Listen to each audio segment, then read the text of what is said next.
Okay, so this is going to be a demo on how to customize your Slack workspace so that you don't miss any messages. You can organize your to-do list and get the reminders and the messages without losing track of what is where and so on. So I'm just going to share my screen.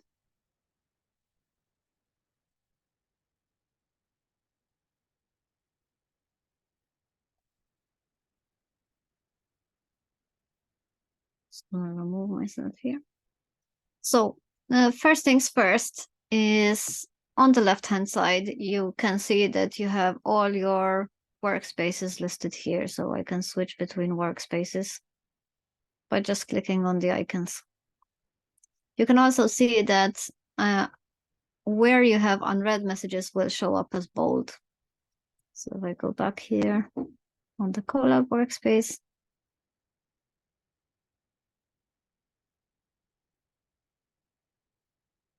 you can see I don't have many bolds because I have already seen all my messages. You can also see quite a lot of items on the menu, so it can get quite confusing to, especially to new users, to make sense of what's going on. So I'll show you how to customize this as best possible.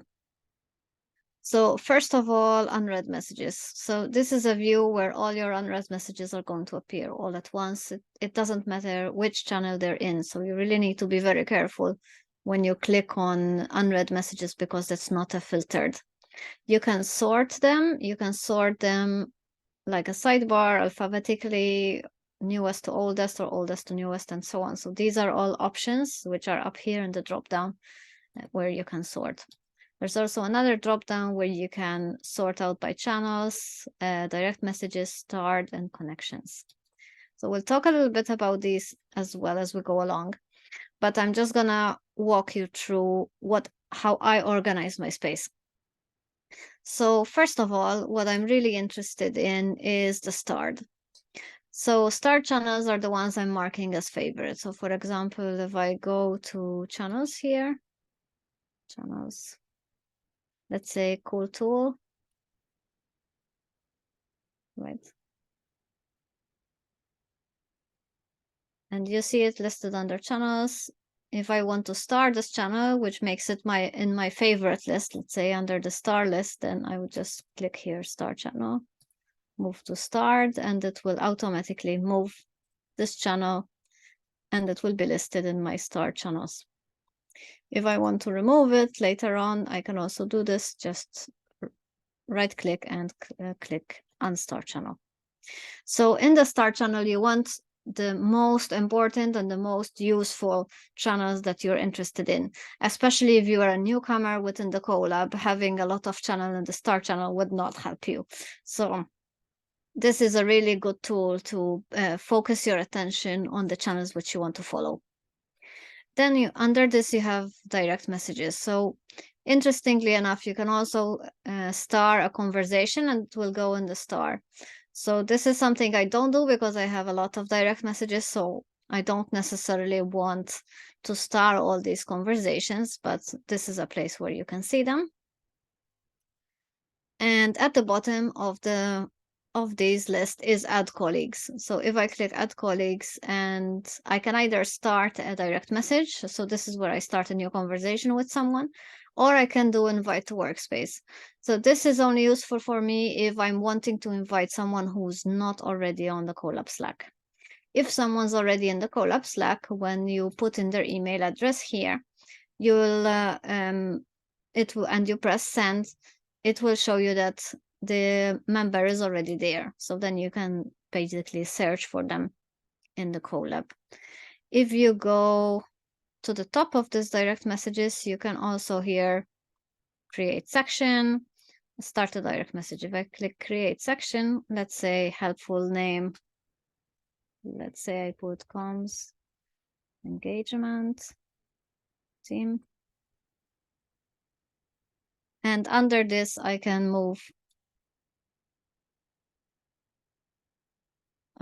that chat under it, so it's organized more efficiently. I can also organize it, let's say, this is for a new message. If I organize it by another section here, let's say emergent festival 2023. So in here, I can make maybe a list of these conversations where I have been speaking to people about the emergent festival, and that could be a few. This helps to keep things organized, and then you can always move them out if you don't want them there anymore.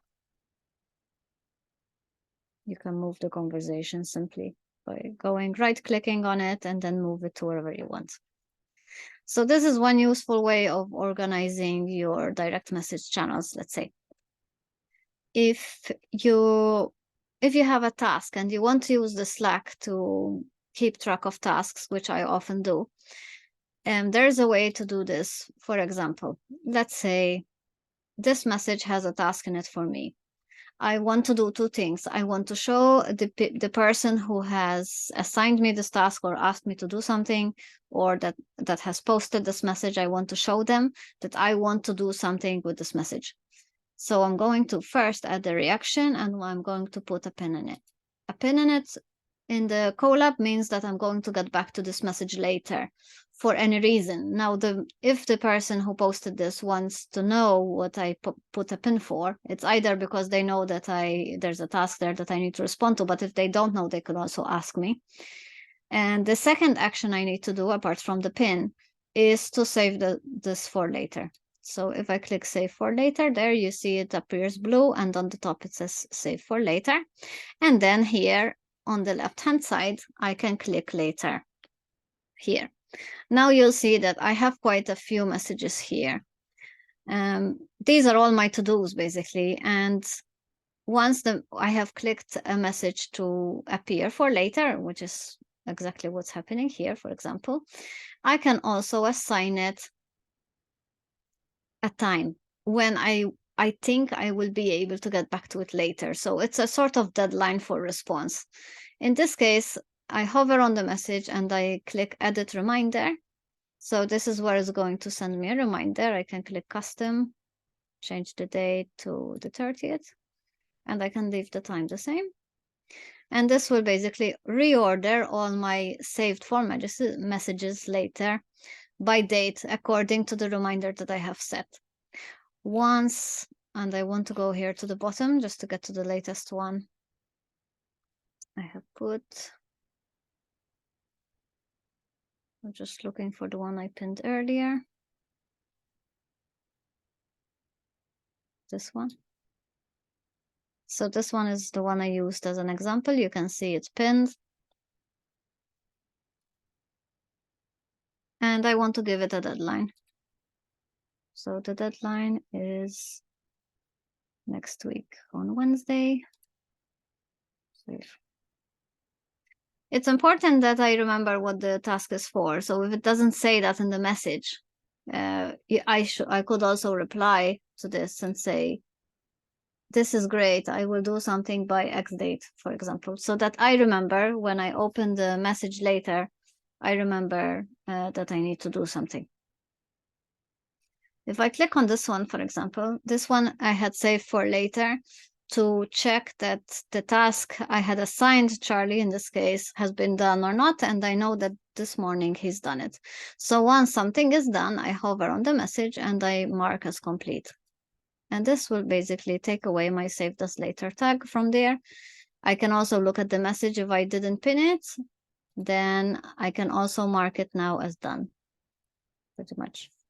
That's it. So now you know, and other people know, that whatever the task is indicating, that has been completed. So this is one way to do it.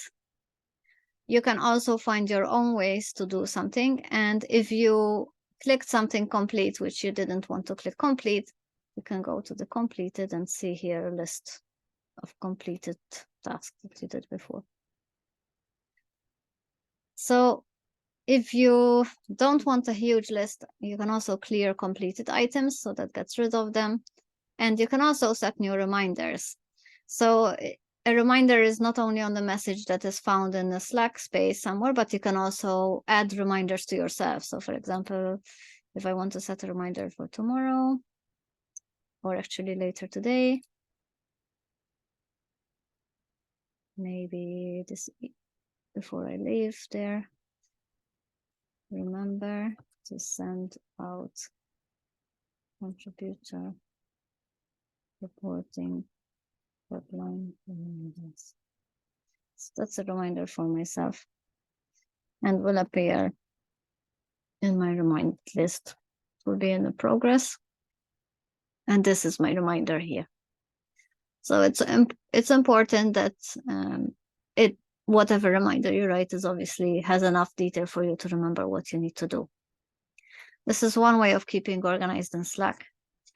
The other way, if you're concerned that you're receiving too many messages and you can't keep track, or maybe you read a message and then you say, oh, I'll get back to it later. This is a good way to get back to messages later so that you don't miss them.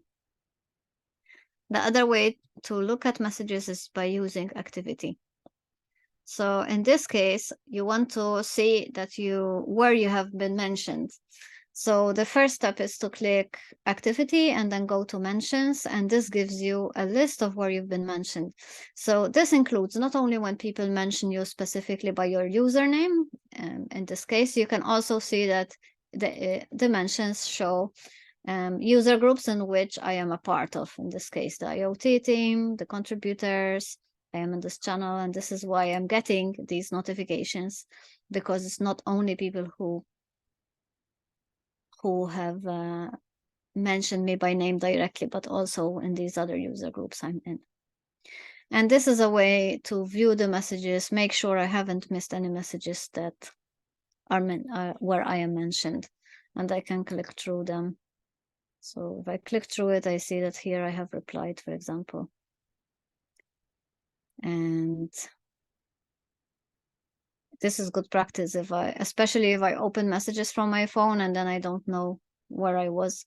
It's important that I know exactly which messages I have missed and what I could do to get back to them.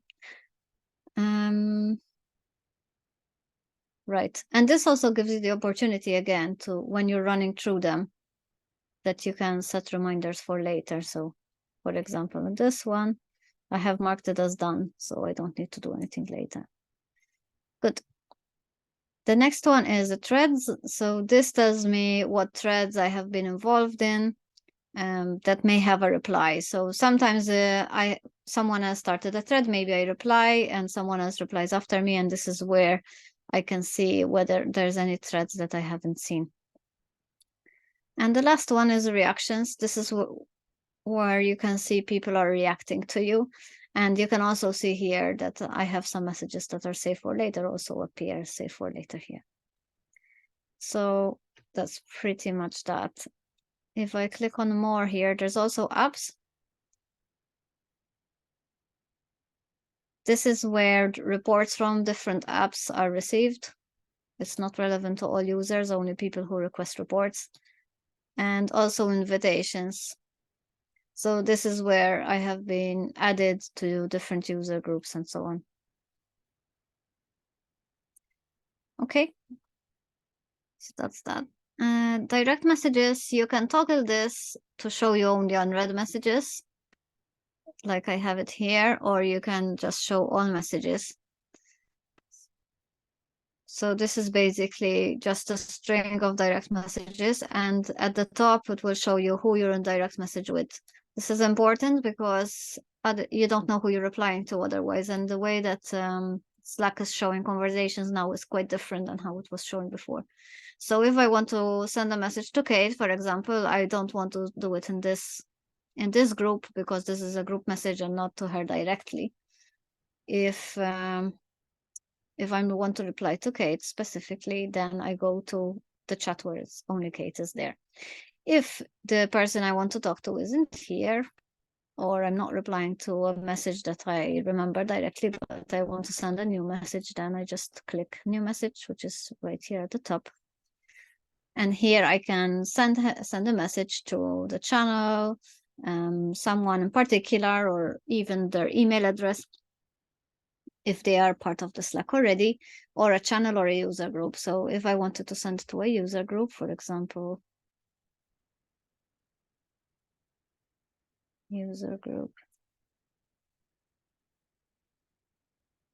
Oh no, it doesn't do it. It has to be a channel.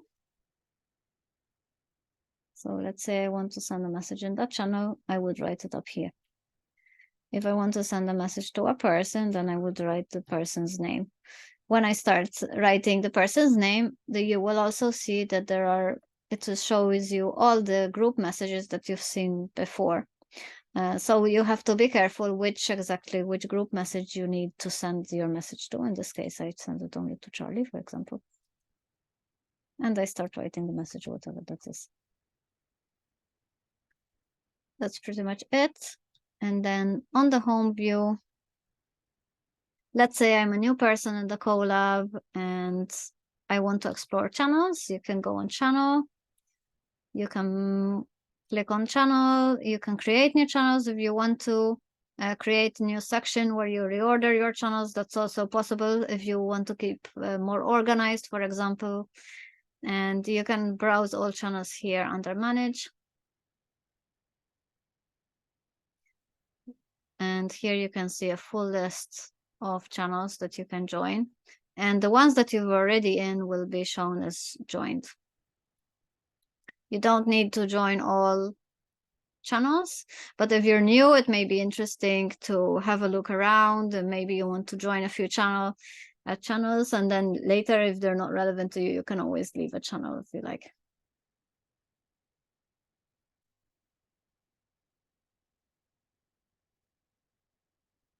You can also filter by channel type. Let's say public. There's a lot of archive channels on this one.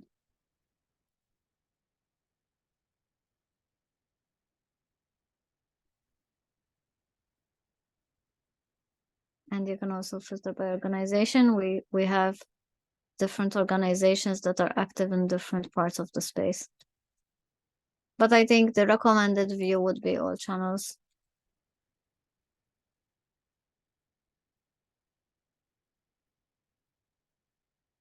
That's pretty much the most useful view, I think. If you're looking for something specific, let's say jobs, then you can put in a keyword and it will try to find it. Nice jobs, for example. If you click on it, it will take you directly to that channel. Good. As you're browsing, if things appear in the activity, for example, it will also flag up there, especially the reactions. So here you can see reactions. This.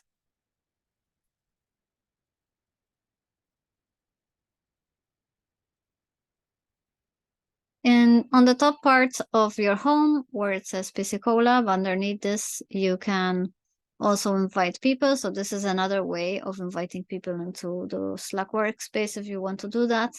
There's also preferences, and this is where you get to change your notifications. So it's very important, especially if you're not here so often. You can also change other settings, for example, to stop notifications at specific times. For example, after 8 o'clock, I don't want to get any notifications.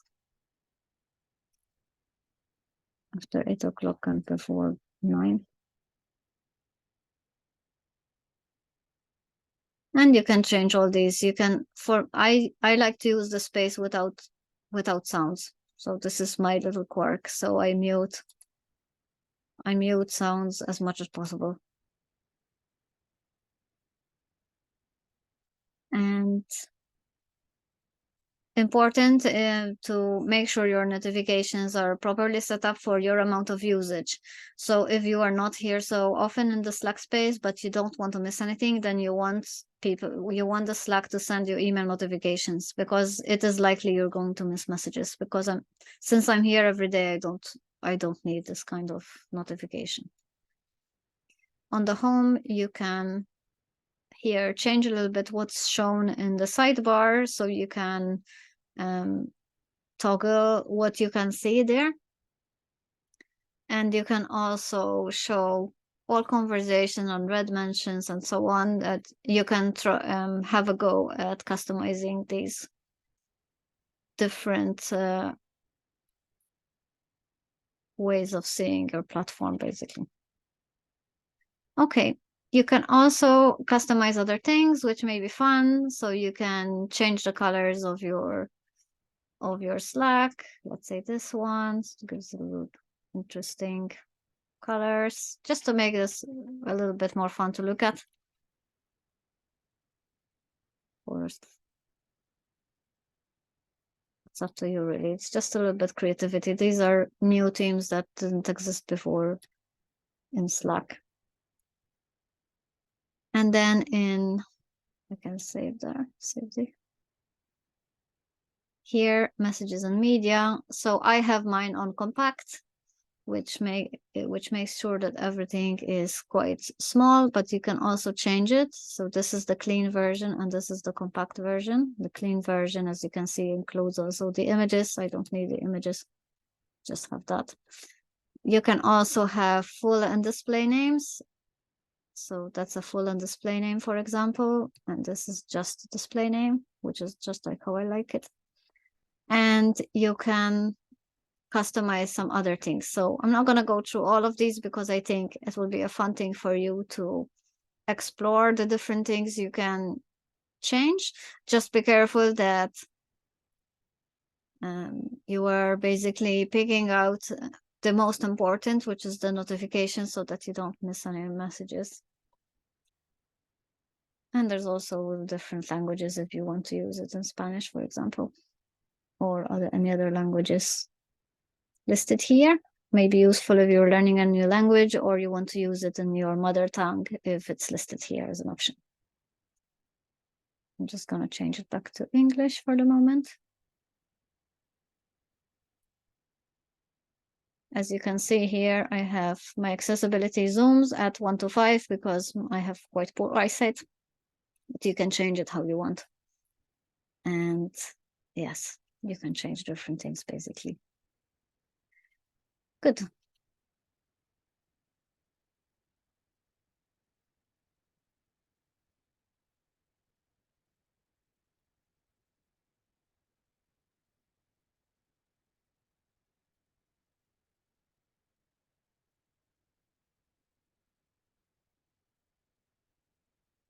That's pretty much it.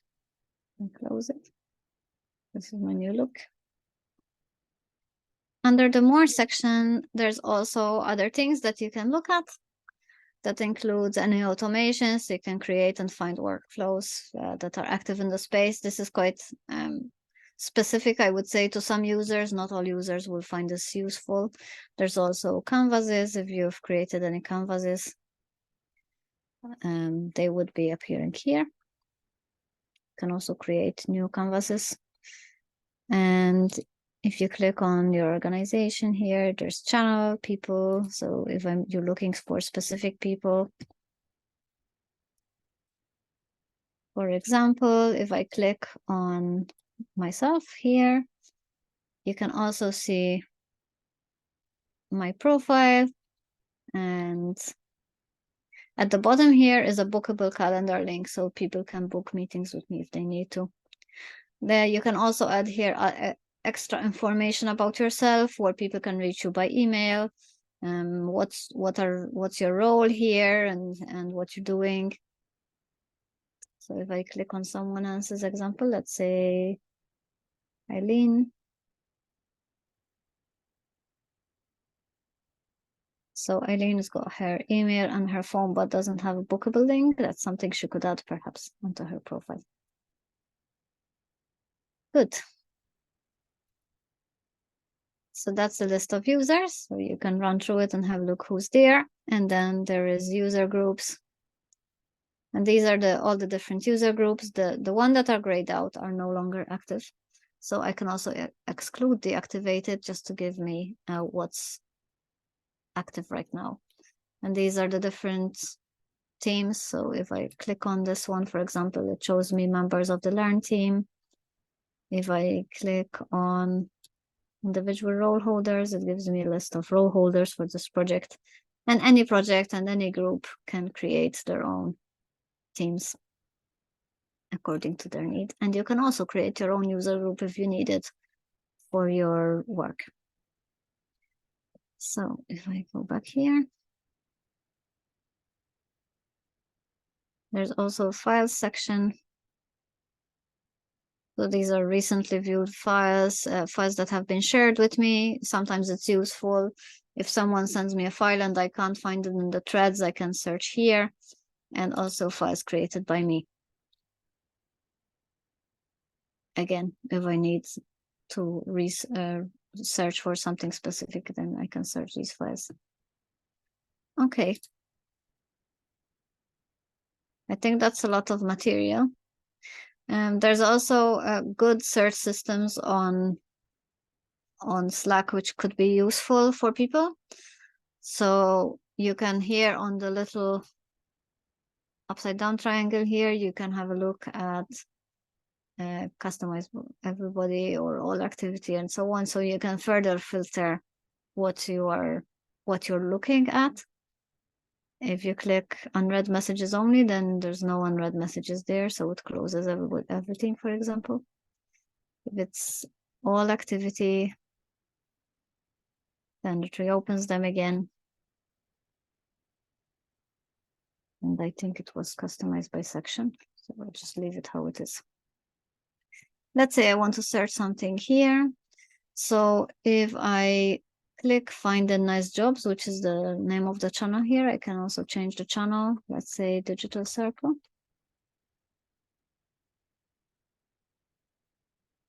And I'm here. So it's searching in digital circle channel.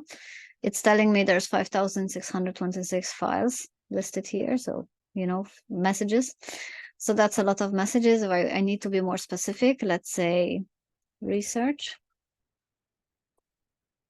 So now it's filtering in the digital circle channel with the word research, and it's finding 94 files. It will show you the newest first in this case, but you can also show the oldest first or most relevant.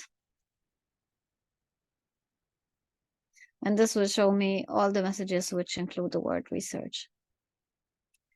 I can also narrow it down by clicking files there. So it will show me all the files that have in one way or another connected to research. And I can keep adding. So if let's say I am looking for a message that I sent, then I can put from myself.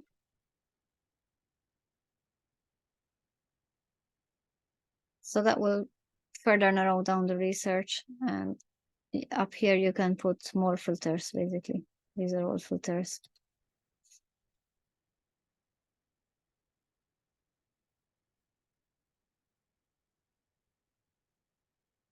And that will narrow down the search.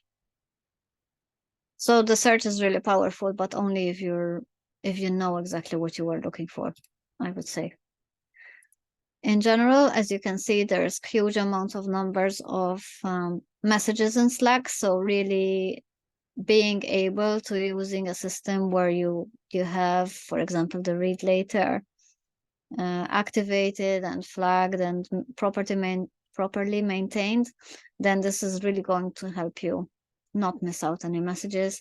Also, I would recommend, if you are using Slack on your phone, that if you have read any messages which you think, oh, well, I have to get back to this later, if you don't mark it, you're likely to forget it. So that's really one of the best tips I can give you, is don't either don't open it if you're not going to deal with it there and then, or if you do open it and you want to get back to it later, then make sure that you mark that save for later button, and make sure that the later save for later tab, which is right here, is up to date and maintained properly, so that you don't miss out on any tasks. That's pretty much it for this. I hope that you enjoyed this demo. Remember that you can add sections in the manage section or under any channel organization there. And you can sort out your messages accordingly, and you can star them. So the most important can be in the start section, so you can always get back to them later. That's pretty much it. Yeah, I think that's pretty much it. If you have any questions, you can let me know.